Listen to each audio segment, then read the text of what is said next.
कुरुक्षेत्र के युद्ध में अर्जुन की अंतरात्मा अपने ही रिश्तेदारों, पूर्वजों और गुरुओं को मारने के विचारों से परेशान थी। उन्होंने लड़ने से इनकार कर दिया और फिर कृष्ण ने भगवद गीता नामक दार्शनिक महाकाव्य दिया। उन्होंने कहा, मैं इस ब्रह्मांड का एकमात्र निर्माता हूँ। मैं चाहूँ तो सुदर्शन चक्र से शत्रु को क्षण भर में मार गिरा सकता हूँ, लेकिन मैं आने वाली पीढ़ी को कर्म का महत्व सिखाना चाहता हूँ। उन्होंने आगे कहा, अपना कर्तव्य निभाए और उसके परिणाम से अलग रहे, परिणाम से प्रेरित न हो, वहां तक पहुंचने की यात्रा का आनंद ले। अंत में उन्होंने अर्जुन को युद्ध करने और दुश्मनों को नष्ट करने के लिए मना ही लिया। जिस किसी ने भी प्राचीन भारतीय महाकाव्य महाभारत पढ़ा है, वह महत्वपूर्ण व्यक्ति भगवान श्री कृष्ण के बारे में जानता है। वह विष्णु के 8वें अवतार है और हिंदू धर्म में सबसे अधिक प्रशंसित देवताओं में से एक है। कृष्ण एक हिंदू भगवान से भी अधिक एक सच्चे आध्यात्मिक गुरु है, जिसे इस ब्रह्मांड ने कभी देखा है। उन्होंने मानव जाति की आध्यात्मिक और क्रमिक नियति में सुधार किया।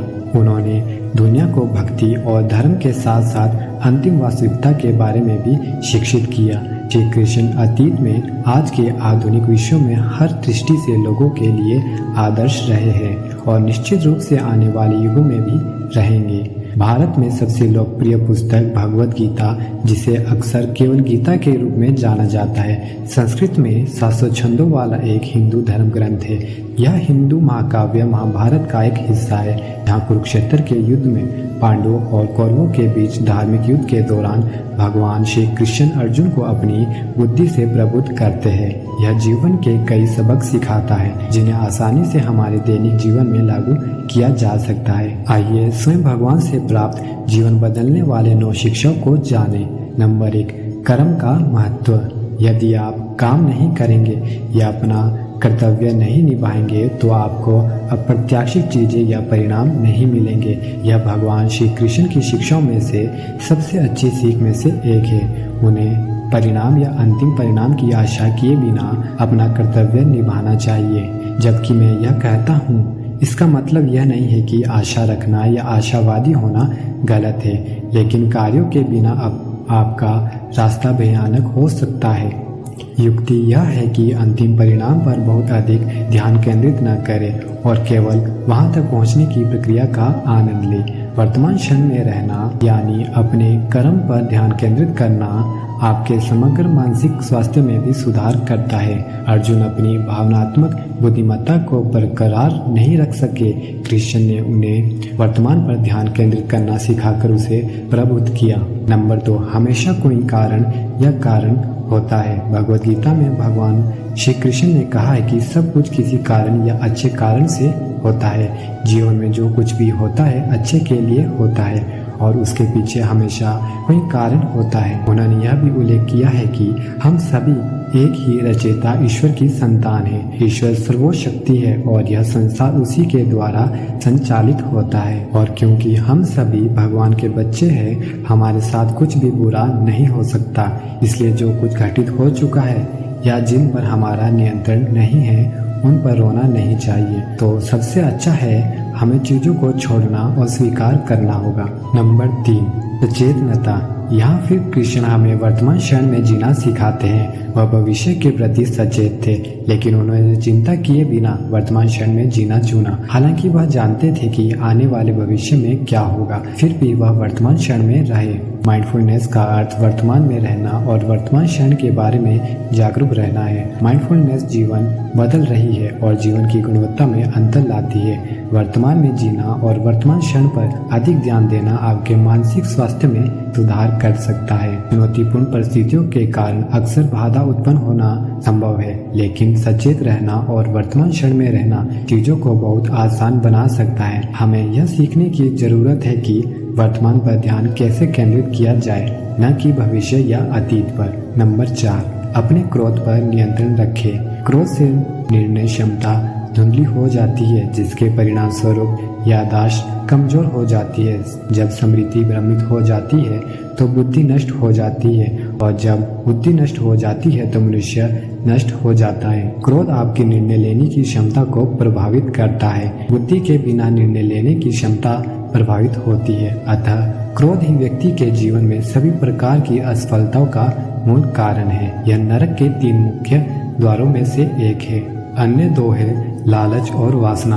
मन को शांत रखते हुए क्रोध पर नियंत्रण रखने का प्रयास करना चाहिए। नंबर 5, बलिदान। कृष्ण ने भीम को अपने पुत्र घटोत्कच को कुरुक्षेत्र के युद्ध में बुलाने के लिए कहा। यह कौरव सेना को नष्ट करने के लिए नहीं था, बल्कि कर्ण को इंद्रास्त्र, एक घातक दिव्य हथियार का उपयोग करने के लिए मजबूर करना था, जिससे कोई भी जीवित नहीं बच सकता था। उन्होंने यह सुनिश्चित करने के लिए ऐसा किया कि अर्जुन, जो युद्ध जीतने की कुंजी थी, जीवित रहे। अतः उन्होंने एक से एक तेजस्वी योद्धा का बलिदान देकर पांडवों को जीत सुनिश्चित की। वैसे ही जीवन में सफलता पाने के लिए हमें कई चीजों का त्याग करना पड़ता है। त्याग के बिना कोई महत्वपूर्ण प्रगति या उपलब्धि नहीं हो सकती। यदि आप अपने आराम क्षेत्र, अभिमान, अहंकार, समय, धन या सुरक्षा का त्याग करने को तैयार नहीं है, तो आप कभी भी सफलता के उच्चतम स्तर को प्राप्त नहीं कर पाएंगे। नंबर 6, नम्रता या विनम्रता। यद्यपि कृष्ण भव्य द्वारका के राजा और समस्त सृष्टि के देवता थे, फिर भी वे विनम्र थे और हमेशा अपने बड़ों के प्रति अत्यधिक सम्मान दिखाते थे। चाहे वे उनके माता पिता हो या शिक्षक, वह उन्हें सुख देने के लिए सदैव उत्सुक रहते थे। इस वजह से वह जहाँ भी जाते थे, लोग उनकी मदद के लिए हमेशा तैयार रहते थे। कुरुक्षेत्र युद्ध के दौरान कृष्ण ने एक तुच्छ सारथी भी भूमिका निभाई। श्री कृष्ण सादगी के प्रतीक थे और सारथी के रूप में उनकी भूमिका इसका प्रमाण है। विनम्र या नम्र होना व्यक्तित्व का सबसे महत्वपूर्ण गुण है। कृष्ण की तरह आपको भी जीवन में विनम्र होना चाहिए। यह आपको ईमानदार लोगों के साथ वास्तविक संबंध बनाने में मदद करता है। लोगों को अपने जीवन में खुश होने के अधिक कारण देने के लिए पर्याप्त विनम्र बने। नंबर 7, कोई भी काम छोटा या बड़ा नहीं होता। भगवान श्री कृष्ण अकेले ही कुरुक्षेत्र का युद्ध जीत सकते थे, लेकिन उन्होंने अर्जुन का मार्गदर्शन करना चुना और उसके लिए अपना रथ चलाया। वह कहते हैं, नौकरी तो नौकरी है, कोई छोटा या बड़ा काम नहीं होता। कोई भी श्रम गरिमा के बिना नहीं है। आपको अपनी नौकरी से प्यार करना चाहिए और अपनी नौकरी के दौरान अपना सर्वश्रेष्ठ देना चाहिए, चाहे वह कितनी भी बड़ी या छोटी हो। आपकी नौकरी आपके जीवन का एक बड़ा हिस्सा भरती है और वास्तव में संतुष्ट होने का एकमात्र तरीका सभी प्रकार की नौकरियों का सम्मान करना और उन्हें स्वीकार करना है। नंबर 8, सबसे अच्छे या सच्चे मित्र। सुदामा कृष्ण के बचपन के मित्र थे। कृष्ण के विपरीत वह एक वंचित व्यक्ति था और उसकी आर्थिक स्थितियां अच्छी नहीं थी। उनका परिवार मुश्किल से दिन में 2 वक्त के खाने का इंतजाम कर पाता था। एक बार वह अपनी पत्नी के बार बार कहने पर कुछ समर्थन या सहायता मांगने की आशा से श्री कृष्ण से मिलने गए, लेकिन जब वह कृष्ण से मिले तो उनमें अपने मित्र कृष्ण से अपनी समस्या साझा करने का साहस या दिल नहीं था। जब सुदामा अपने घर वापस लौटे तो भव्य घर, सुंदर कपड़े और महंगे आभूषण देखकर आश्चर्यचकित रह गए। एक सच्चे और वास्तविक मित्र होने के नाते कृष्ण ने सुदामा की समस्या को समझा, यहाँ तक कि सुदामा ने अपनी समस्याओं के बारे में एक शब्द भी श्री कृष्ण से नहीं कहा। यही दोस्ती का असली मतलब है। आजकल यह अच्छी तरह से स्थापित है तथ्य है कि वास्तविक, सच्चे और भरोसेमंद दोस्त होना आपके लिए अच्छा है। यह जीवन उन लोगों के बारे में है जिनके साथ आप इसे साझा करते हैं। अपने आप को अच्छे दोस्तों से घेरे और बदले में हमेशा एक अच्छे दोस्त बने। नंबर 9, भगवान के प्रति समर्पण। हर समय श्री कृष्ण अर्जुन से 2 काम एक साथ करने के लिए कहते रहते थे। अपने मन को भक्ति में लगाओ और अपने शरीर को एक योद्धा के रूप में अपने भौतिक कर्तव्यों को पूरा करने में लगाओ। वह चाहते थे कि अर्जुन अपना क्षेत्रीय धर्म न छोड़े, बल्कि इसके साथ साथ भक्ति भी करे। यहाँ कृष्ण अर्जुन को यह भी सुनिश्चित करते हैं कि भले ही वह अपने सभी भौतिक धर्म छोड़ दे, फिर भी उसे पाप नहीं लगेगा। श्री कृष्ण अर्जुन से कहते हैं कि डरो मत, वह उसे सभी पापों से मुक्त कर देगा और उसे भौतिक अस्तित्व से मुक्त कर देगा। धर्म 2 प्रकार के होते हैं, भौतिक धर्म और आध्यात्मिक धर्म। ये 2 प्रकार के धर्म स्वयं की 2 अलग अलग समझ पर आधारित है। जब आप स्वयं को शरीर के रूप में पहचानते हैं तो आपका धर्म आपकी शारीरिक जिम्मेदारियों, कर्तव्यों, कार्यों और व्यवहार के अनुसार निर्धारित होता है। हालांकि जब आप स्वयं को आत्मा के रूप में पहचानते हैं तो आपका एकमात्र धर्म ईश्वर के प्रति प्रेमपूर्ण भक्ति बन जाता है। आत्मा का पिता, माता, मित्र, प्रियतम तथा विश्राम स्थान सभी ईश्वर ही है। इसलिए भगवान कहते हैं कि भौतिकवादी शरीर से दूर हो जाओ और स्वयं को आत्मा के रूप में पहचानो। यह वीडियो आपको कैसी लगी कृपया कमेंट करके अवश्य बताएं। आपके किसी भी प्रश्न एवं सुझावों का स्वागत है।